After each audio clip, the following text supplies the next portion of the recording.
Did you know 15 masked men pulled off one of history's most famous train robberies using fake signals and military precision? In 1963, the Glasgow to London mail train was carrying 2.6 million pounds in cash.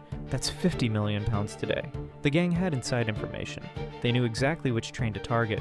They set up fake red signals to force the train to stop. Then they overpowered the guards. In just 15 minutes, they loaded the cash and vanished.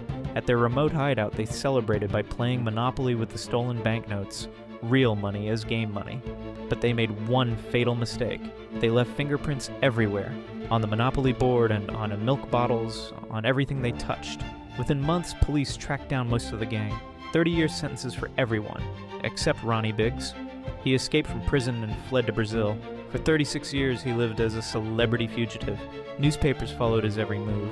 Finally, he returned to face justice. The perfect heist, ruined by a board game.